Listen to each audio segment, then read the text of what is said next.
స్వరాష్ట్ర జెండా ఎగిరెనోయ్, కోట్లాది గుండెలు మురిసెనోయ్. తెలంగాణ తల్లి మోమున కొత్త కాంతులు విరిసెనోయ్. స్వరాష్ట్ర జెండా ఎగిరెనోయ్, కోట్లాది గుండెలు మురిసెనోయ్. తెలంగాణ తల్లి మోమున కొత్త కాంతులు విరిసెనోయ్.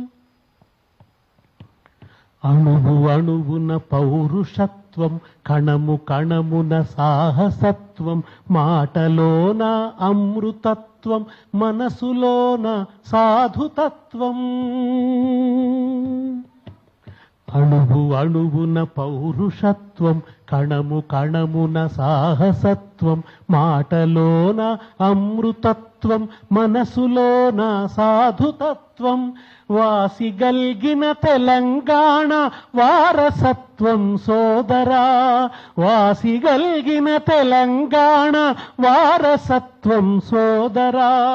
వీర చరితల తలుచుకొని అమరగానము సేయరా. స్వరాష్ట్ర జెండా ఎగిరెనోయ్, కోట్లాది గుండెలు మురిసెనోయ్. తెలంగాణ తల్లి మోమున కొత్త కాంతులు విరిసెనోయ్. జీవనదుల జీవిక, భూగర్భగనుల పేటిక, హరితవనముల వాటిక, శ్రమైక జీవన వేదిక. జీవనదుల జీవిక, భూగర్భగనుల పేటిక, హరితవనముల వాటిక, శ్రమైక జీవన వేదిక. సకల వనరుల తెలంగాణ సర్వము కోల్పోయరా. వలసవాదం చెరల చిక్కి వలవలా విలపించెరా. రాగవీణ తెలంగాణ రక్తధారల తడిసెరా. స్వరాష్ట్ర జెండా ఎగిరెనోయ్, కోట్లాది గుండెలు మురిసెనోయ్. తెలంగాణ తల్లి మోమున కొత్త కాంతులు విరిసెనోయ్.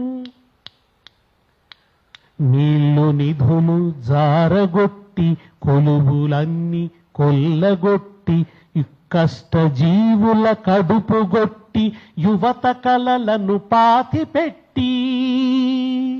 నీళ్లు నిధులు జారగొట్టి, కొలువులన్నీ కొల్లగొట్టి, కష్ట జీవుల కడుపుగొట్టి, యువత కలలను పాతిపెట్టి.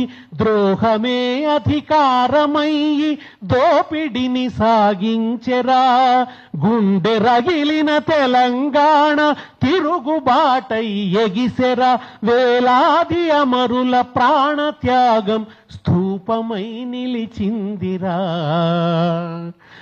స్వరాష్ట్ర జెండా ఎగిరెనోయ్, కోట్లాది గుండెలు మురిసెనోయ్. వంచెనే తల వంచుకున్నది, కుట్ర మొగమును దించుకున్నది, కటిక చీకటి తప్పుకున్నది, కాంతి పురులను విప్పుకున్నది. వంచనే తల వంచుకున్నది, కుట్ర మొగమును దించుకున్నది, కటిక చీకటి తప్పుకున్నది, కాంతి పురులను విప్పుకున్నది. భారతావని ముద్దు బిడ్డై పుట్టినది నవరాష్ట్రము. స్వేచ్ఛ కోసం పోరిన తెలంగాణ వీర చరితము. భూమి పుత్రుల ధీర చరితలు సువర్ణాక్షర లిఖితము. స్వరాష్ట్ర జెండా ఎగిరెనోయ్, కోట్లాది గుండెలు మురిసెనోయ్. తెలంగాణ తల్లి మోమున కొత్త కాంతులు విరిసెనోయ్. స్వరాష్ట్ర జెండా ఎగిరెనోయ్.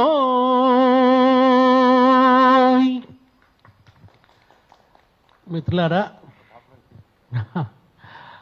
ఇప్పటిదాకా అందరూ మాట్లాడిన దాంట్లో అందరికీ స్థూలమైన అంగీకారం ఉంది. పెద్దగా భేదాభిప్రాయాలు ఏమీ లేవు. ప్రకాష్ రెడ్డి గారు చెప్పినట్టు అది కమ్యూనిస్టు పార్టీ చరిత్ర అయినా, అది భారతీయ జనతా పార్టీ చరిత్ర అయినా, అది తెలుగుదేశం పార్టీ చరిత్ర అయినా, కాంగ్రెస్ చరిత్ర అయినా ఆంధ్ర ఆధిపత్య చరిత్రనే. దానికి ఎవరూ మినహాయింపు కాదు. వాళ్లే చరిత్రలైనాయి, వాళ్లే విధాన నిర్ణేతలైనారు. భారతీయ జనతా పార్టీ విషయానికి వచ్చినా కూడా చంద్రబాబు నాయుడుతో పొత్తు, తర్వాత వెంకయ్య నాయుడు గారి ఆధిపత్యం కారణంగానే అద్వానీ లాంటి వాళ్ళు వచ్చి హైదరాబాద్ తెలంగాణలో ఉంది కనుక ఇంకా తెలంగాణ ఎందుకు అని అన్నారు. అది అద్వానీ మాటన కాదు, పలికించిన విభులు వేరే. పలికిన భాగవతం అయిందైనా పలికించిన విభుడు వేరేనే కదా. కనుక దీనికి ఎవ్వరు అతీతం కాదు. కనుకనే ఉమ్మడిగా అన్ని పార్టీల్ని ప్రశ్నించాం, అన్ని పార్టీల్ని నిలదీసినాం, నిప్పులతో కడిగినాం. కనుకనే ఒక్కొక్కళ్ళు వైఖరి మార్చుకుంటూ రావాల్సి వచ్చింది. ఫలితంగానే తెలంగాణ సాకారమైంది. వారు బత్తిని మొగిలే గౌడ్ ప్రస్తావన తీసుకొచ్చినారు. నిజం, అసలు నిజంగా కూడా అనేక మంది అమరులు, గొప్ప చరిత్ర, తెలంగాణ చరిత్ర మీద ఇంకా పరిశోధన జరగవలసే ఉంది, ఇంకా వెలుతురు సోకవలసే ఉన్నది. చాలా ప్రయత్నం మనం అకాడమీ నుంచి కొన్ని పుస్తకాలు తీసుకొచ్చినాం. తెలుగు అకాడమీ నుంచి దాదాపు 150 మోనోగ్రాఫ్లు తెచ్చినాం. 150 మంది తెలంగాణ వైతాళికులు అన్నదగ్గ వాళ్ళ మోనోగ్రాఫ్లు తెచ్చినాం. మన సాంస్కృతిక శాఖ నుంచి కూడా చాలా పుస్తకాలు వచ్చినాయంటే ఇక్కడ ఉండేటువంటి ఒక మిత్రయోరుల చరిత్ర ఏమిటి, అసలు తారీఖుల్లో తెలంగాణ అని ఒక పుస్తకం. అంటే ఏ తారీఖున తెలంగాణలో ఏం జరిగింది, తారీఖుల్లో తెలంగాణ అనే ఒక పుస్తకం తీసుకొచ్చిన. అట్లా చాలా కృషి జరిగింది. అయినప్పటికీ గ్యాప్స్ లేవా అంటే చాలా గ్యాప్స్ ఉన్నాయి. ఇంకా మనం ఫుల్ఫిల్ చేసుకోవాలి. అస్తిత్వ నిర్మాణం అనేది ఒక నిరంతర ప్రక్రియ, ఒక రోజుతో అయిపోయేది కాదు. అనేక కాళోజీ బత్తిని మొగిలే గౌడ్ గురించి అద్భుతమైన కవిత రాసినాడు. అనేక మంది వాళ్ళు అదేంది మన కానరాని భాస్కరులు ఎందరో అన్నట్టు ఇంకా అనేక మంది కానరాని భాస్కర్ల మీద మన కన్ను సోకవలసి ఉంది. వాళ్ళను ఆ విస్మృతిలోంచి తిరిగి వాళ్ళను వెలుతురులోకి తీసుకురావాల్సినటువంటి అవసరం ఉంది. అదొక నిరంతరమైనటువంటి ప్రాసెస్. కనుక ఎట్లా ఈ అస్తిత్వాన్ని సుసంపన్నం చేయాలి అనేది నిరంతరం. ఇప్పుడు సమస్య అట్లా లేదు. ముందు మిత్రుడు చెప్పినట్టు అస్తిత్వాన్ని సుసంపన్నం చేయడం కంటే పాలకుడే అస్తిత్వం పట్ల వ్యతిరేక మనస్తత్వాన్ని కలిగి ఉండడం, వ్యతిరేక వ్యాఖ్యలు చేయడం, అవమానకర వ్యాఖ్యలు చేయడం, తెలంగాణ వ్యతిరేకుల వాదనకు బలం చేకూర్చేలాగా మాట్లాడడం. ఆయన ఎలక్షన్ల సమయంలోనే ఒక మాట అన్నాడు, సార్, నీళ్లు నిధులు నియామకాలు అన్నది ప్రజల నినాదం కాదు అన్నాడు ఆయన. ఇది కేవలం కేసీఆర్ సృష్టించిన నినాదం అన్నాడు. నిజానికి అది కేసీఆర్ సృష్టించిన నినాదం కూడా కాదు, అది జయశంకర్ గారు చేసిన కాయినైజేషన్. అది నీళ్లు నిధులు నియామకాలు అన్నది. అంటే ఉద్యమం పట్ల ఒక వ్యతిరేక మనస్తత్వాన్ని కలిగి ఉన్న వ్యక్తి వాళ్ళ పాలకుడయ్యి ఉద్యమం మీద బదిలా తీర్చుకుంటున్నాడు, ప్రతీకారం తీర్చుకుంటున్నాడు. అది ఇవాళ తెలంగాణ మనసుల్ని గాయపరుస్తున్నది. నన్ను ఎక్కువ బాధ పెడుతున్న విషయం ఇవాళ కాంగ్రెస్ ప్రభుత్వంలో జై తెలంగాణ నినాదం నిషేధం. ఇంతకంటే ఇక దివాలా కోరుతనం ఇంకేముంటుంది అసలు? భారత జాతీయోద్యమంలో వందే మాత్రం ఎంత గొప్పదో, వందే మాత్రం అన్న నినాదం ఎంత గొప్పదో, మనకు జై తెలంగాణ అన్న నినాదం అంత గొప్పది కదా. ఇవాళ ఏ మంత్రి కూడా నోరు తెరిచి జై తెలంగాణ అనడానికి భయపడుతున్నాడు, అనొద్దనుకుంటున్నారు. జై సోనియా గాంధీ వరకే ఆగిపోతున్నారు. జై తెలంగాణని నోరు విప్పి అనడానికి, అరే మనం జై తెలంగాణ అంటూ రక్త తర్పణ చేసినాం, జై తెలంగాణ అంటూ మన జైలు ఊచల్ని లెక్క చేయకుండా పరిగెత్తినాం, ఫెన్సింగ్ల మీద పడ్డాం పోయి, ఇంత చేస్తే ఇవాళ ఆ జై తెలంగాణ నినాదం మీదే ఒక అప్రకటిత నిషేధం. మీరు ఇంతకుముందు ప్రస్తావించారు కాకతీయ తోరణం మీద అప్రకటిత నిషేధం. నేను మొన్న లేపాక్షి వాళ్ళ దగ్గర వెళ్ళి కనుక్కున్నాను, కాకతీయ తోరణం జ్ఞాపికలు అమ్మకాలు తగ్గిపోయినాయి. ప్రభుత్వం విపరీతంగా కొనేది, అంటే ఈ ఫిలిగ్రీ వాళ్ళు చేసే కాకతీయ తోరణం ప్రభుత్వం తీసుకొని ఎవరన్నా మనకు విదేశాల నుంచి వచ్చినా లేదా కేంద్రం నుంచి వచ్చినా ఎవరన్నా మన రాష్ట్రానికి అతిథులుగా వస్తే వాళ్ళకి తోరణం ఇచ్చేది. ఇప్పుడు ఇవ్వడం మానేసినారు, ఒక నంది ఇస్తున్నారు ఇప్పుడు. మరి అది నంది ఏ నందో అది తెలియదు, లేపాక్షి నందా ఇంకొకట మనకు తెలియదు. ఇప్పుడు అది మొత్తానికి ఏమిస్తున్నారో కానీ మొత్తానికి అది ఇస్తున్నారు. ఇప్పుడు కాకతీయ తోరణం మీద నిషేధం. ఇదెక్కడి దివాలా కోరు మనస్తత్వం? ఆయన చార్మినార్ కూడా అవమానించినాడు కదా, చార్మినార్ కూడా ఉండొద్దు అన్నాడు, అవి రాచరిక చిహ్నాలు అన్నాడు. అసలు వాళ్ళ పోకడలో బోలెడంత రాచరికం ఉంటుంది, వాళ్ళ మనస్తత్వంలో బోలెడంత రాచరికం ఉంటుంది. మనం కులాల పేర్లు ఇంటి పేర్లతో సహా అన్నిటినీ అట్లా పెట్టుకోవాలని అనుకుంటాం. ఇవన్నీ ఫ్యూడల్ సంస్కృతి చిహ్నాలు కావా? ఇవన్నీ రాచరికపు పోకడలు కావా? బ్రహ్మాండంగా మనం నగలు దిగేసుకోవచ్చు, కాస్ట్లీ బట్టలు వేసుకోవచ్చు, కాస్ట్లీ షూస్ వేసుకోవచ్చు, కానీ తెలంగాణ తల్లికి మాత్రం ఓ నగ ఉండొద్దు అంటారు. ఏమిది? ఇదేం భావదారిద్ర్యం? తెలంగాణ తల్లి ఉద్యమ గర్భంలోంచి వచ్చినటువంటి ప్రతీక. ఆయన ఎందుకు ఆ తెలంగాణ తల్లిని తీసేయాలనుకున్నాడు? ఆయనకేదో పెద్ద శ్రామిక సంస్కృతో, దళిత సంస్కృతో, అట్టడుగు కులాల మీద ఇదంతా కాదు ఆయనకి. ఆ గుర్తులు ఆయన మలిపేయాలనుకుంటున్నాడు. ఆయన తెలంగాణ ఉద్యమ గుర్తులు మలిపేయాలనుకుంటున్నాడు. ఆయన కేసీఆర్ ఆనవాళ్ళు మలిపేస్తా అంటే సరే ఇదో పార్టీల గోల అనుకున్నారు. ఆయన కేసీఆర్ ఆనవాళ్ళు కాదు, ఆయన మలిపేదలుచుకుంది ఉద్యమం ఆనవాళ్ళు, చరిత్ర ఆనవాళ్ళని. వాటి పట్ల ఆయన ఎంబ్రాస్ అవుతాడు. ఆ చరిత్రకు సంబంధించిన విషయాలన్నిటి పట్ల ఆయనలో ఒక ఎంబ్రాస్మెంట్. అందుకని ఆయన ఆ తెలంగాణ తల్లి విగ్రహం మార్చేస్తున్నాడు. దాంట్లో బతుకమ్మని తీసేసి బతుకమ్మ మీద చాలా ఘోరమైనటువంటి వ్యాఖ్యలు చేశారు. బతుకమ్మ అసలు తెలంగాణ పండుగనే కాదు, ఇది అందరి పండుగ కాదు, లేదా ఆ మొత్తం ప్రాంతం చేసుకునే పండుగ కాదు అని బతుకమ్మను ఎందుకు బతుకమ్మను అవమానించాలి? బతుకమ్మను అవమానించాల్సిన అవసరం ఏంటి? సో బతుకమ్మను అవమానించినటువంటి పరిస్థితి. ఇవి తెలంగాణ గుండె మండేటట్టుగా చేసినాయి. అంతేకాకుండా ఆయన రోషయ్య విగ్రహం పెట్టినాడు. రోషయ్య విగ్రహం పెడుతూ ఆయన మాట్లాడిన మాటలు, విగ్రహం పెట్టడం కదా, ఎన్టీ రామారావు విగ్రహాన్ని పెడుతూ కూడా ఆయన ఎవడడ్డస్తాడో రండి, ఎవడరా ఎన్టీ రామారావు తెలంగాణ గడ్డ మీద ఎన్టీఆర్ విగ్రహం ఉండొద్దనేవాడు ఎవడరా? ఎవరిని అడుగుతున్నాడు ఆయన? బీఆర్ఎస్ని అడుగుతున్నాడా? కాదు కదా, మొత్తం తెలంగాణ వాదులను అడుగుతున్నాడు ఆయన. తెలంగాణ వాదాన్ని క్వశ్చన్ చేస్తున్నాడు ఆయన. ఇది ఎక్కడ తెలంగాణ వాదం అంటున్నాడు ఆయన. నిజానికి తెలంగాణ వాళ్ళు ఎవరు కూడా ఈ తెలంగాణ వచ్చిన తర్వాత ఎక్కడైనా ఎన్టీ రామారావు విగ్రహాలు ఉండేటివి ఉన్నాయి. తెలంగాణ అంతటా ఉన్నాయి, వాటిని కూలగొట్టలే, పలగొట్టలే, చాలా సౌమ్యంగా ఉన్నారు. తెలంగాణ ప్రజలే సౌమ్యంగా లేకుంటే ఒక్క విగ్రహం ఉండేదా? చాలా సౌమ్యతతో ఉన్నారు. ఎందుకు రెచ్చగొడుతున్నాడు ఆయన? ఆ మాటలు ఎందుకు మాట్లాడుతున్నాడు ఆయన? ఎన్టీఆర్ ఒక మహానుభావుడు, ఆయన పట్ల మీరు విమర్శిస్తే సహించేది లేదు అని మాట్లాడుతున్నాడు ఆయన. అక్కడ కదా తెలంగాణ వాదులకు సమస్య వస్తుంది. ఎట్లా మహానుభావుడు అవుతాడు? మాకెట్లా మహానుభావుడు అవుతాడు? మీకైతే కావచ్చు, మాకు మహానుభావుడు కాదు. ఎన్టీ రామారావు సమయంలో కూడా నిధులు ఆంధ్రాకే పోయినాయి, తెలంగాణకు రాలే. నదులు ఆంధ్రాకే పోయినాయి, భూములన్నీ కబ్జాకు గురైనాయి. నియామకాలలో కూడా అదే పరిస్థితి. ఇచ్చంపల్లిని కోల్డ్ స్టోరేజ్లో పెట్టింది అప్పుడే, తెలుగు గంగను తెర మీదికి తీసుకొచ్చింది అప్పుడే. తెలుగు గంగలో తెలంగాణ వాళ్ళు పనిచేస్తుంటే కొట్టి పంపింది అప్పుడే. ఇవన్నీ ఎప్పుడు జరిగినాయి? అసలు ఎన్టీ రామారావు చరిత్రలోకి పోతే 69 పోరాటాన్ని కూడా తీవ్రంగా వ్యతిరేకించి సినిమాలో నారాయణ రెడ్డి చేత పాట రాయించాడు. తెలుగు జాతి మనది, నిండుగా వెలుగు జాతి మనది అని ఆయన పాట రాయించినాడు. ఆయన సమైక్యాంధ్ర ప్రతీకగానే ఉన్నాడు ఆయన. కనుక ఆ ప్రతీక మీద అభ్యంతరం ఉంటుంది తెలంగాణ వాళ్ళకి. మీరు ఎన్టీ రామారావును కనుక విమర్శిస్తే మర్యాద ఉండదు అని చెప్పి తెలంగాణ ముఖ్యమంత్రి అంటే ఎట్లా? తెలంగాణ ముఖ్యమంత్రి ఎవరిని సవాల్ చేస్తున్నాడు? పోనీ ఆంధ్రలో వాళ్ళని కాదు కదా, తెలంగాణలో ఉన్న వాళ్ళని అడుగుతున్నాడు, తెలంగాణ ప్రజల్ని అడుగుతున్నాడు. ఇది కంచె చేను వేసిన ఈ వైఖరి మీద ఇవాళ సమస్య ఉన్నది. తెలంగాణ రాగానే ప్రజల భావోద్వేగాన్ని ప్రతిఫలిస్తూ నమస్తే తెలంగాణ ఒక సంపాదకీయం రాసింది.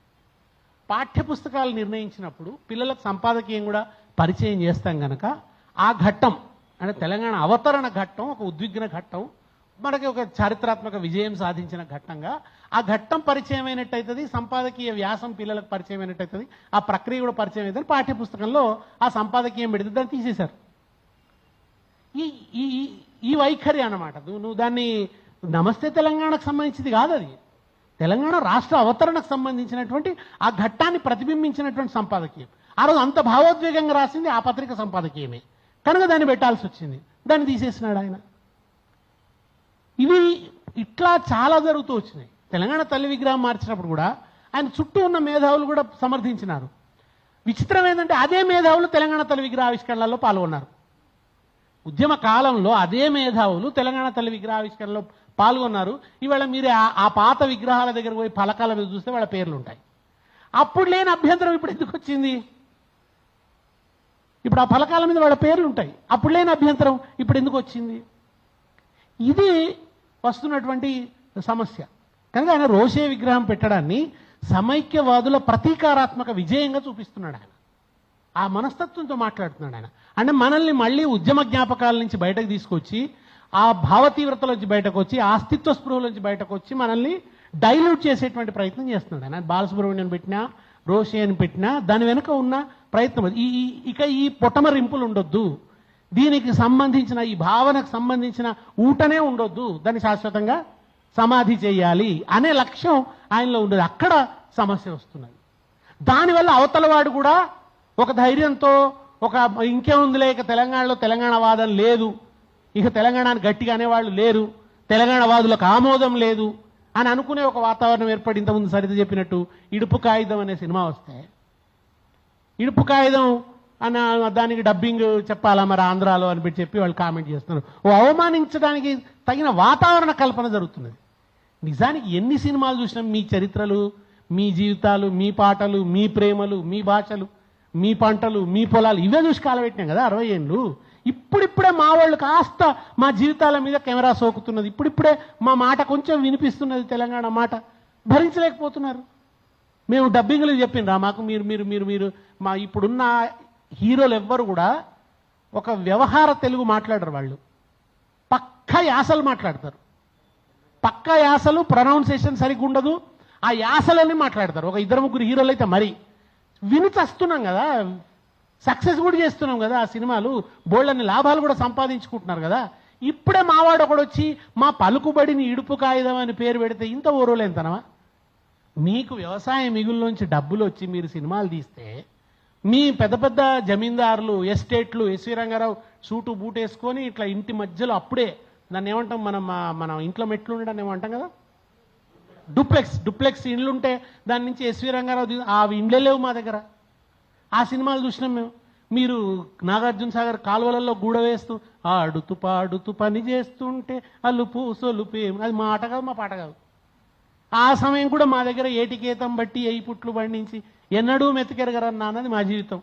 ఆ జీవితమే చూపించలేదు. ఆయన ఎవరో ఒక్కరు వచ్చి ఆ మన చిల్లర దేవుళ్ళు అనే సినిమా తీస్తే దాంట్లో ఆ పాట వినబడ్డది, శ్రీలక్ష్మి నీ మహిమలోనే బతుకమ్మ పాట వినబడ్డది. శంకర్ జైకిషన్ వాళ్ళు ఇక్కడ హైదరాబాద్లో ఉండిపోయాడు ఆయన. శంకర్ చాలా కాలం ఆయన హిందీలో మ్యూజిక్ డైరెక్టర్ అయితే బతుకమ్మ మీద పాట పెట్టిండు. 60 ఏళ్ళు కలిసి ఉండి మీరు పెట్టకపోతుంది. మీరు ఒక్కనాడు బతుకమ్మ పాటనే పెట్టలేదు. ఆయన పోయి అక్కడ బతుకమ్మ రమయ్య వస్తావయ్యా రమయ్య వస్తావ, అది తెలంగాణ నుంచి ఇన్స్పిరేషన్ తీసుకొని పెట్టినటువంటి పాట. కానీ మీరు ఎన్నడూ అట్లాంటిది లేదే. అవమానించినారు తప్ప ఉదాత్తంగా చూపించే ప్రయత్నం. మా వాళ్ళు నక్సలైట్లు అయ్యి ఎన్కౌంటర్లు అయ్యి చచ్చిపోతుంటే ఆ పాత్రలు కూడా మీరే సంపాదించుకుంటుంది, ఆ పాత్రలు కూడా మీరే సంపాదించుకున్నారు. అక్కడ కూడా మావానికి కనీసం పాత్ర ఇచ్చిన పాపన వల్ల ఇవాళకి ఇమిటేషన్ తెలుగే ఉంది సినిమాలలో. ఇమిటేషన్ తెలంగాణ భాషనే తప్ప ఒరిజినల్ తెలంగాణ సౌందర్యం లేదు. తెలంగాణ వాడు ఎట్లా పరాచకం ఆడతాడు, తెలంగాణ వాడు ఎట్లా నవ్వుతాడు, తెలంగాణ వాడు ఎట్లా బాధపడతాడు, ఆ దుఃఖమేంది, ఆ సహజమైన ఆ చిత్రీకరణనే ఇవాళకి లేదు. ఏదో గెట్లా అంటారు, గెట్లా అని ఎవడని అంటాడు ఆ తెలంగాణ. ఎక్కడ గా వస్తుంది ఆ స్పృహ నీకు లేదు, అది మాకు వస్తుంది. అది నీ అయ్య జాగిరా అని అడుగుడు సులభం. ఎక్కడ గా వస్తుందో కూడా నీకు తెలియదు కదా. గెట్లా అనని ఎక్కడ అంటారు, గెట్లా అననే అనరు అసలు ఎక్కడ కూడా. నువ్వు అటువంటి కృత్రిమమైన తెలంగాణ మాట్లాడుకుంటూ వచ్చి నీ అయ్య జాగిరా అంటే ఏందన్నట్టు. నీకు నా భాషనే రానున్నది, నీకు నా భూమి నీదెట్లయితుంది, నా చరిత్రతో నువ్వు మమేకం కాకపోతివి, నా దుఃఖంతో నువ్వు మమేకం కాకపోతివి, నేను గొడగొడ ఏడుస్తుంటే నా పిల్లలు అగ్నికాహుతే చచ్చిపోతుంటే కూడా నువ్వు వ్యతిరేకంగానే మాట్లాడుతీవి. పైగా తెలంగాణ ఏర్పడ్డ రోజు ఉపవాసం ఉంటివి. ఇవాళ వచ్చి నువ్వు మీ అయ్య జాగిరా అని అడిగితే నిన్ను ఎట్లా తెలంగాణ ప్రజలు ఇవాళ కూడా నువ్వు వచ్చి తెలంగాణ ప్రజలకు దండం పెట్టాలి, తెలంగాణ ప్రజల జీవితాన్ని గౌరవించాలి, నమస్కరించాలి, బతుకమ్మ ఎత్తుకోవాలి, బోనం ఎత్తుకోవాలి, మమ్మల్ని క్షమించండి అనాలి, జరిగిన చరిత్ర ఇట్లా జరిగింది మేము ఇట్లా చేసేది లేకుండా అనాలి. నువ్వు అట్లా ఏమన్నా ప్రయత్నం చేస్తే ఒక అర్థం ఉంటుంది. కానీ వచ్చి నీ అయ్య జాగిరా అంటే ఇది ఈ అహంకారపు పోకడలు. ఈయన రావడానికి కారణం ఏమిది? ఇక్కడ ఫెసిలిటేటర్ ఉన్నాడు, ఆయనకు ఓ ఫెసిలిటేటర్ ఉన్నాడు. మళ్ళా వ్యూహం కూడా చూడండి. పొన్నం ప్రభాకర్ ఏమో పవన్ కళ్యాణ్ వ్యతిరేకిస్తాడు, సీఎం ఏమో ఎన్టీ రామారావు విగ్రహం పెట్టి అటు అప్పీల్ చేస్తాడు, ఈయన అటు అప్పీల్ చేస్తాడు, ఈయన ఇటు అప్పీల్ చేస్తాడు. నాకు మళ్ళీ సమైక్యవాదం అప్పుడు ఉద్యమం కాలం నాడు కాంగ్రెస్లో ఒకడు తెలంగాణవాది, ఒకడు సమైక్యవాది, మళ్ళీ సేమ్ కుట్ర, సేమ్ టెక్నిక్ మళ్ళీ మొన్న కనబడుతున్నది. కనుక మళ్ళీ చరిత్ర పునరావృతం అవుతున్నట్టుగా అనిపించింది. కనుక ఈ అసలు నిజానికి పెట్టుబడి మారినప్పుడల్లా తెలంగాణ సినిమా, మన ఆంధ్ర సినిమా మారింది. వ్యవసాయం పెట్టుబడి నుంచి ఒక రకం సినిమాలు వచ్చినాయి, ఉమ్మడి కుటుంబాలు, విడిపోవడాలు, అవి చూసినాం. ఏం చేస్తాం, మా కుటుంబాలు కావు. తర్వాత ఏమొచ్చినాయి, మీరు సారా పెట్టుబడిలోకి పోతే డాన్లు, ఏదో మన యుగంధర్లు, స్మగ్లర్లు, ప్రతి సినిమాలో VAT 69 ఫోటో అది మన అది కనబడేది, సీసా కనబడేది. మీరు సారా పెట్టుబడిలోకి పోతే అవి కనబడ్డాయి. మీరు రియల్ ఎస్టేట్లోకి వచ్చి రియల్ ఎస్టేట్ మాఫియా అని చెప్పి ఎవడు మాఫియా, మళ్ళీ తెలంగాణనే మాఫియా కింద చూపించిండు. ఇక్కడ ఉన్నటువంటి ఏదో చిన్న పాపం రౌడీలు వాళ్ళు ఏదో చిన్న ఇది చేసుకునే వాళ్ళను వాళ్ళందరినీ గూండాలుగా భయంకరంగా వికారంగా చేసి చూపిస్తుంటే అవిదూషకాలు పెడుతుంది. హైదరాబాద్ గుంటూరు నుంచి వచ్చిన హీరో ఆ తెలంగాణలో ఉన్న వాళ్లను, ఇక్కడ ఉండే చిన్న చిన్న వాళ్లను 24 రీళ్లు తంతుంటే మేము చూసినాం. అదే మా పాలిట సినిమాలైనా ఇవాళ ఓ సినిమా వస్తే దాన్ని మా భరించలేనటువంటి ఓ పరిస్థితి కనబడుతున్నది. వీటన్నిటికీ కారణం అట్లనే మన ఇప్పటిదాకా దేశపాండే గారు చాలా వివరంగా చెప్పిండ్రు. నీళ్ల విషయంలో అంత ఆరాటంతో పోరాటం జరిగింది కదా, అసలు నీళ్లు ఉద్యమానికి కేంద్రంగా ఉన్నాయి కదా, దాని విషయంలో ముఖ్యమంత్రి చూపించేటువంటి ఉదాసీనత, ఒక వ్యూహాత్మకమైనటువంటి మౌనం, ప్రశ్నించే వాళ్ళ మీదే దాడి. ఇవాళ నదులు ఆంధ్రాకు పోతున్నాయి, నిధులు ఢిల్లీకి పోతున్నాయి. అప్పుడెప్పుడో మన బ్రిటిష్ కాలంలో వైస్రాయ్ ఉండి ఇక్కడి నుంచి కప్పం వసూలు చేసిపోయింది. ఇవాళ కాంగ్రెస్ వ్యవహారాల ఇన్ఛార్జ్ వైస్రాయ్ అయిపోయింది. ఇక్కడి నుంచి డబ్బు తీసుకుపోతారనమాట. మళ్ళీ ఆ కాలం నాటి పరిపాలన చూస్తున్నట్టు కప్పం చెల్లిస్తున్నట్టు ఇవాళ నదులు, మీరు కృష్ణానదిలో ఎక్కువ వాటా వాడుకుంటారు, నువ్వు ఆపలేకపోతావు. గోదావరి నదిలో ఎక్కువ వాటా తీసుకోవడానికి పన్నాగాలు పన్నుతుంటారు, దాన్ని ఆపవు, పైగా పోయి సంతకం పెట్టి వస్తాడు. ఈ వైఖరి అంతా కూడా, ఈ వ్యవహారం అంతా కూడా ఇవాళ తెలంగాణ ప్రజల్ని మళ్ళీ ఒక ఆందోళనకు గురి చేస్తున్నది. ఇప్పుడిప్పుడే ఓ 12 ఏళ్ళు అయింది. నిజానికి ఇంకోటి కూడా, అక్కడి నుంచి వచ్చిన వాడు రేవంత్ రెడ్డిని బలి తీసుకుంటామన్నాడు. దానికి కూడా మాకు కోపం వచ్చింది. రేవంత్ రెడ్డికి సంబంధించిన రేషన్ కూడా మేమే పడుతున్నాం, ఆయన పడతలేడు. ఆ రేషన్ కూడా మేమే పడుతున్నాం, బలి తీసుకుంటామని ఎట్లా అంటాం? మా భారతంలో ధర్మరాజు చెప్తాడు, గంధర్వులు వచ్చి దుర్యోధనుని తీసుకొని పోతే భీముడిని బొమ్మంటాడు, పోయి ఆ గంధర్వుల నుంచి విడిపించుకొని రా దుర్యోధను అంటే, ఎందుకు పోతాం, వాడు మనం జంపక తిన్నాడు కదా, వాణిని మనం విడిపించుకొచ్చేదంటే ధర్మరాజు అంటాడు, అరే మనలో మనం కొట్లాడుకున్నప్పుడు మనం 5గురం, వాళ్ళు 100గురు, అవతల వాడితో కొట్లాడాల్సి వస్తే మనం 105గురం రా అంటాం. రేవంత్ రెడ్డి అట్లా మేము నీకోసం మాట్లాడుతున్నాం, నీకు లేకపోయా సిగ్గు? నువ్వు ఇవాళ ఫెసిలిటేట్ చేయబడితేవి, మెల్లమెల్లగా తీసుకురాబడితేవి. పైగా ఆయన ప్రకటన చేసిండు, తెలుగుదేశం ఒక ఉదాత్తమైన పార్టీ, ఉన్నతమైన పార్టీ, అది తెలంగాణ గడ్డ మీద లేకపోవడేంది, లేకుండా చేయడం కుట్ర, లేకుండా చేసిన వాళ్ళ గద్దెలు కూల్చండి అన్నాడు. నిజానికి బీఆర్ఎస్ చేసిందా లేకుండా తెలుగుదేశాన్ని? తెలంగాణ ప్రజలు చేసింది. ఇదే రేవంత్ రెడ్డి అజ్ఞానం. తెలంగాణ ఉద్యమాన్ని అంతా కేవలం బీఆర్ఎస్ అనుకుంటాడు. తెలంగాణ ఉద్యమం ప్రజలది. ఇప్పటికైనా ఆ వివేకంలోకి రా, ఆ విచక్షణలోకి రా. తెలుగుదేశాన్ని తెలంగాణ గడ్డ మించి పారద్రోలింది తెలంగాణ ప్రజలు. ఆయన కూటమి గట్టి వస్తే కూడా ఒక్క సీటు ఇవ్వలే కదా సార్. అవును, ఆయన కూడా మారాల్సి వచ్చింది కదా. అంటే ఆయనను మాత్రం చంద్రబాబు నాయుడు ఇట్లా పంపినాడు సార్, ఎవరైనా పార్టీ నుంచి వెళ్ళిపోతే కోపం ఉంటుంది నాయకుడికి, ఈయన సారెబెట్టి అత్తగారింటికి పంపినట్టు పంపాడు కాంగ్రెస్ పార్టీలోకి.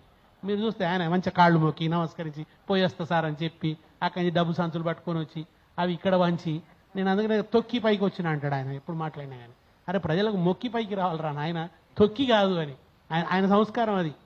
ఆయన తెలుగుదేశం పార్టీ పోయింది అని బాధపడితే దాని అర్థమైంది, తెలుగుదేశం పార్టీ వేళ్ళు ఆంధ్రాలో ఉన్నాయి, కొమ్మలు రెమ్మలు మాత్రమే తెలంగాణలో ఉన్నాయి. అది పక్కా సమైక్యవాద పార్టీ. అది తీర్మానం చేయించడానికి పెద్ద వ్యూహం బన్నాల్సి వచ్చింది. తీర్మానం చేసిన తర్వాత కూడా ఎన్నో నిలబడలేదు దాని మీద. అది 2 కళ్ళ సిద్ధాంతంతోనే ఉన్నది. తెలంగాణ రాష్ట్రం ఏర్పాటు కాకుండా ఢిల్లీలో మంత్రాంగం నడిపిండు చివరి నిమిషం దాకా. అటువంటి పార్టీ లేకుండా పోయిందంటావు. తెలంగాణ అన్న పదాన్ని నిషేధం చేసిండు. ఇవాళ కూడా ఆ పార్టీ ఆవిర్భావ సభలో ఒకతను తెలంగాణ అన్న పదం డిక్షనరీలో లేదు కదా అని అంటాడు. అది కదా తెలుగుదేశం పార్టీ మానసికత. ఎక్కడో ఓ అర్భకుడు ఏదో అన్నాడంటే పట్టించుకోం అన్నది ఎక్కడ? బక్కన్ నరసింహులు, ఆయన పేరు బక్కన్ నరసింహులు. ఆయన భౌతికంగా బక్కగా ఉండడం లేదు, భావజాల పరంగా చాలా బక్కగా ఉన్నాడు ఆయన. ఆయనకు పౌష్టికాహారం లేదు. తెలంగాణ ఆత్మగౌరవం అనే పౌష్టికాహారం ఆయనకి ఎవరు అందించలే. ఆయన ఎందుకంటే చంద్రబాబు నాయుడు దగ్గర ఉండి పౌష్టికాహార లోపంతో బాధపడుతున్నాడు ఆయన. ఆ చంద్రబాబు నాయుడు సమక్షంలో ఆ పార్టీ వేదిక మించి ఆయన అన్నప్పుడు నివారించినరా? ఎవరన్నా వారించినరా ఆ పార్టీలో? కనీసం తెల్లవారికి క్షమాపణ చెప్పినరా? ఇది తప్పు, మా పార్టీ వేదిక మించి ఇట్లా మాట్లాడాల్సింది కాదు అని క్షమాపణ చెప్పే ప్రయత్నం కూడా చేయలేదు. అది వాళ్ళ ఆవేదన కలిగిస్తున్నటువంటి విషయం. కనుక ఆ పార్టీ ఇక్కడ లేదు, ఆ పార్టీని తిరిగి తీసుకురాడు. రేవంత్ రెడ్డి ముఖ్యమంత్రి అయిన తర్వాత సంబురాలు చేసుకుంది తెలుగుదేశం పార్టీ. తెలుగుదేశం పార్టీ ఆఫీస్కి పోయి మన పొంగులేటి శ్రీనివాసరెడ్డి కృతజ్ఞతలు చెప్పి వచ్చినాడు. ఆ పార్టీని పునరుద్ధరించాలనే కోరికను ముఖ్యమంత్రి వ్యక్తం. విచిత్రం ఏంటంటే ఆయన కాంగ్రెస్ ముఖ్యమంత్రి, తెలుగుదేశం ఏజెంటా? ఈ వైఖరి వాళ్ళ తెలంగాణ అస్తిత్వం గురించి. దానికి ఆంధ్ర అనే ఒక వైరుధ్యం, మనకు రాష్ట్రం ఏర్పడడం అనేది పరిష్కారం అయిన తర్వాత ఆ తీవ్రత తగ్గింది. అప్పుడు ఏమిటి మరి తెలంగాణ అస్తిత్వానికి ఉన్న కోణం అంటే, తెలంగాణ ప్రజలు మనమంతా ఒకటి, మన అస్తిత్వం ఒకటి, మన సంస్కృతి ఒకటి, మనకు ఒక ఉమ్మడి గతం ఉంది, మనం అందరం అన్నదమ్ముల తీరుగా ఉండాలి అనే ఒక కిన్షిప్ ప్రజల మధ్య ఆ కిన్షిప్ని డెవలప్, సకల జనుల సమ్మేళనం, ఆ సకల జన స్ఫూర్తిని నిలబెట్టడం, ఎవరి పట్ల వివక్ష లేకపోవడం, అట్టడుగు కులాలను దగ్గర తీసుకోవటం, వీటన్నిటిని చేస్తూ అస్తిత్వ నిర్మాణం అనేది ఒక పాజిటివ్ యాంగిల్తో ముందటికి వెళ్ళాలి. దానికి సంబంధించిన కృషి విస్తారంగా ఉంది, చేయాల్సింది చాలా ఉంది. కొంత జరిగింది, కొంత జరగాలి. ప్రపంచ తెలుగు మహాసభలు పెట్టి తెలంగాణ తెలుగును గౌరవాన్ని చాటి చెప్పే ప్రయత్నం చేశాం. ఈ మానవుడు వచ్చేది ప్రపంచ సుందర పోటీలు పెట్టినాడు. అరే ఆడవాళ్ళ శరీరాల పోటీని పెట్టే సంస్కృతిని ప్రభుత్వం పెడితే ఎట్లా? ఎవడో కాస్మెటిక్ కంపెనీలు పెడుతుండే అర్థం ఉన్నది, ప్రభుత్వం ఎట్లా పెడుతుంది? పెడితే ఏమైంది చివరికి? ఆ ఇంగ్లాండ్ ఆమె పాప ఆమె పోయి మాతోని చాలా నీచంగా బిహేవ్ చేసిండ్రు కాంగ్రెస్ నాయకులు అని చెప్తే తెలంగాణ పరువు పోయినట్టు కాదా? అది తెలంగాణ ప్రతిష్టకు భంగకరం కాదా? అదే కాదు, ఇవాళ సినిమా బూతు పాటల సంస్కృతి ప్రభుత్వ వేదికల మీద ఎన్నడూ లేదు. రేవంత్ రెడ్డి వచ్చిన తర్వాత మొదలైంది. ఏదో కొడితే నాలుగు ఉంటుంది కదా, తిడితేనేమో తిడుతుంది, లేకుంటే ఏదో అట్లాంటి పాటలు, ఏదో యోయో కురమ్మంటారు, ఇట్లాంటి పాటలు ప్రభుత్వ వేదికల మీద పాడతారా? అది పాడుతుంటే మంత్రులంతా కూర్చొని చప్పట్లు కొడతారా? దీన్ని ఈ బూతు సంస్కృతిని తీసుకురావడం, దాని యథేచ్ఛగా జరగడం, ఇదంతా కూడా ఈ వికృతత్వం అంతా కూడా, అంటే ఇది ఆ రకమైన సంస్కృతిని ఆహ్వానించడం, ఆ రకమైన సంస్కృతికి ఆమోదనీయతను సృష్టించడం, ఇది జరుగుతున్నటువంటి దారుణం. నిజానికి సినిమా అవార్డులకు గద్దర్ పేరు పెట్టినప్పుడు కూడా అందరం ఎందుకు అభ్యంతరం చెప్పినంటే, గద్దర్ సినిమా సంస్కృతికి వ్యతిరేకంగా పోరాడాడు. వ్యాపార విలువలకు ప్రత్యామ్నాయంగా ప్రజల పాటను నిలబెట్టే ప్రయత్నం గద్దర్ చేసిండు. ఆయన జీవితం అంతా కూడా అదే చెప్పిండు, అది వ్యాపార పాట, అది సరుకులాగా మారిన పాట, దానికి మానవ విలువలు ఉండవు అని చెప్పిండు. పోయి ఆయన పేరే పెడితే ఎట్లా? కుర్చీ మడత పెట్టి పాటకు గద్దర్ అవార్డు అంటే ఎట్లుంటుంది? ఎంత అన్యాయంగా ఉంటుంది ఇది! అట్లాంటి సినిమాలకు, అట్లాంటి పాటలకు, అటువంటి వాటికి నువ్వు గద్దర్ పేరు మీద అవార్డులు ఇస్తుంటే ఇది తెలంగాణ సంస్కృతిని నువ్వు కలుషితం చేస్తున్నావు, కీనపరుస్తున్నావు, న్యూనపరుస్తున్నావు అనే ఆవేదనలోంచి ఇవాళ మాట్లాడాల్సి వస్తుంది. ఇవాళ ఎవరు కూడా గట్టిగా తెలంగాణ అని కానీ, తెలంగాణ సంస్కృతి అని కానీ, దాని పరిరక్షణ అని కానీ మాట్లాడతలేరు. ఆ మాట్లాడలేని ఒక వాతావరణం, ఇక అది అయిపోయిన కథ అన్న ఒక వాతావరణాన్ని క్రియేట్ చేస్తున్నారు, లేదా మాట్లాడకూడదు అనే ఒక వాతావరణం క్రియేట్ అవుతుంది. కనుక పాలకుడే వ్యతిరేక మనస్తత్వంతో ఉండడం వల్ల ఈ సమస్య వస్తుంది. దీనికి అతీతంగా కూడా మన మీద చాలా కర్తవ్యాలు ఉన్నాయి. నిజంగా కూడా ఇవాళ అన్నిటికంటే కలవరపరుస్తున్న ఒక విషయం ఉంది, కుటుంబ బంధాలు విచ్ఛిన్నమవుతున్న తీరు. అదొక తెలంగాణనే కాదు, మొత్తంగా కనబడుతున్నది. అసలు భర్తను చంపిన భార్య, భార్యను చంపిన భర్త, పిల్లల్ని చంపేసిన తల్లి. శంకరాచార్యుల వారు ఒక మాట అన్నారు, ఎక్కడైనా దుర్మార్గుడైన పుత్రుడు ఉంటాడు కానీ దుర్మార్గుడైన తల్లి ఉండదు అన్నాడు ఆయన. ఆయన నమ్మకాన్ని వమ్ము చేసే పరిస్థితి వాళ్ళు చూస్తున్నాం. తల్లులు పిల్లల్ని చంపుతున్నటువంటి వాతావరణం. ఇది ఏం సంస్కృతి? ఇది ఎక్కడి నుంచి వస్తున్నది? వీటి మీద సీరియస్గా ఆలోచించాలి. దీని మీద మొత్తం సివిల్ సొసైటీ మాట్లాడాలి. ఈ కుటుంబ సంబంధాలు ఎందుకు పోతున్నాయి, సామాజిక సంబంధాలు, ఆ బెట్టింగ్ గేమ్లు ఏమిటి, యువత ఎందుకు నిర్వీర్యం అవుతుంది, యువతకు దిశానిర్దేశనం చేసే పరిస్థితి లేదు. అమరజ్యోతిని నిర్మాణం చేస్తే ఆ అమరజ్యోతిని బంద్ పెట్టిండు. అరే దాంట్లో తెలంగాణ చరిత్ర, తెలంగాణ ఏ ఉద్యమం ఎట్లా జరిగింది, దాన్ని ఒక డాక్యుమెంటరీగా చూపించడానికి ఒక థియేటర్ ఉంది, ఒక పెద్ద ఆడిటోరియం ఉంది, దాంట్లో ఒక మొత్తం పెయింటింగ్స్ ద్వారా, బొమ్మల ద్వారా చెప్పడానికి ఓ ఆర్ట్ గ్యాలరీ ఉంది. ఆ కృషిని ముందర తీసుకుపోవచ్చు కదా. దానివల్ల దాన్ని మూసిపెట్టడం కానీ, ఇట్లా దాడి చేయటం, అసలు ఈ విచ్ఛిన్నమవుతున్న సంబంధాలు, వీటి పట్ల ఒక సీరియస్ దృక్పథం లేదు. గంజాయి వాడకం పెరిగింది, బెట్టింగ్ గేముల పేరిట కుటుంబాలు నాశనమైపోతున్నాయి. వీటి పట్ల యువతకు ఒక దిశానిర్దేశనం చేద్దామనే ఆ స్ఫూర్తి లేదు. అటువంటి ఉదాత్తమైన స్ఫూర్తి లేకపోవడం, తెలంగాణ తనం లేకపోవటం, వీటి వల్ల ఇవాళ తెలంగాణ ప్రజల్లో ఒక రకమైన ఆవేదన ప్రబలుతున్నది. ప్రకాష్ రెడ్డి గారితో కూడా ఒక విజ్ఞప్తి ఏంటంటే, సార్ మీరు సాంస్కృతిక జాతీయవాదంలో భాగంగా తెలంగాణ వ్యాప్తంగా మీరు అనేక విగ్రహాలు పెడుతున్నారు. నిజంగా విగ్రహాలు పెట్టడంలో బీజేపీ వాళ్ళు కొంచెం ముందుంటారు.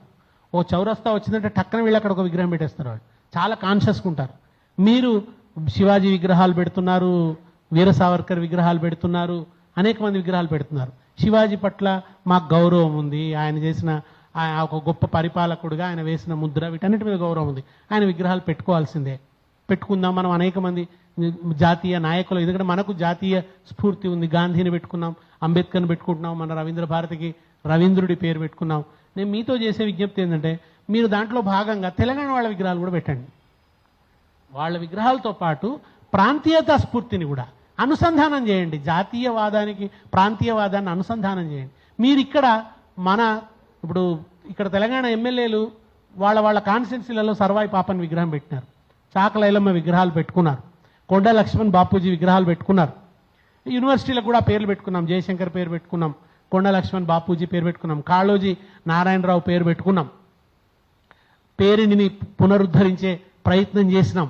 ఇట్లా రకరకాల ప్రయత్నాలు జరిగినాయి. నేను మీతో కోరేది ఏంటంటే, మీరు విగ్రహాలు పెట్టేటప్పుడు తెలంగాణ వాళ్ళ విగ్రహాలు పెట్టండి. మీ నుంచి ఇప్పుడు మీరే ప్రస్తావించరు బత్తిని మొగులయ్య గౌడ్ విగ్రహాన్ని మీరు కూడా ప్రతిష్ఠించడానికి ప్రయత్నం చేయండి. ఎందుకంటే అన్ని ప్రచార ప్రభుత్వాలే చేయవు. మనం సివిల్ సొసైటీగా లేదా మనం ఒక కాన్షియస్ ఉన్నటువంటి సాంస్కృతిక ఉద్యమకారులుగా ఆ పనులు చేసినాం. మనం అసలు నిజానికి పాలక వర్గాల కన్నా తెలంగాణ సంస్కృతి నిర్మాణం, తెలంగాణ భావజాల నిర్మాణం బయట ఎక్కువ జరిగింది. బయట నుంచి ఎక్కువ కృషి ఉన్నది భావజాలాన్ని పరిపుష్టం చేయడంలో. కనుక అట్లా అందరం కూడా తెలంగాణ అస్తిత్వ స్పృహను కలిగి ఉండడం, తెలంగాణ అస్తిత్వ స్పృహకు కలిగే విఘాతాల పట్ల మనం విజిలెంట్గా ఉండడం, ఈ ముఖ్యమంత్రి పోతున్న పోకడలు, ఆయన ఫెసిలిటేటర్గా ఉండడం వల్ల తిరిగి తెలంగాణను ఆక్రమించడానికి జరుగుతున్న కుట్రలు, వాళ్ళు ఆక్రమిస్తే వచ్చే సమస్య ఏమిటి? ఎందుకు ఆక్రమణ అంటున్నావు? రేపు బనకచర్ల మీద వాళ్ళ వైఖరి ఏమిటైనా మనం వేస్తున్న ప్రశ్న.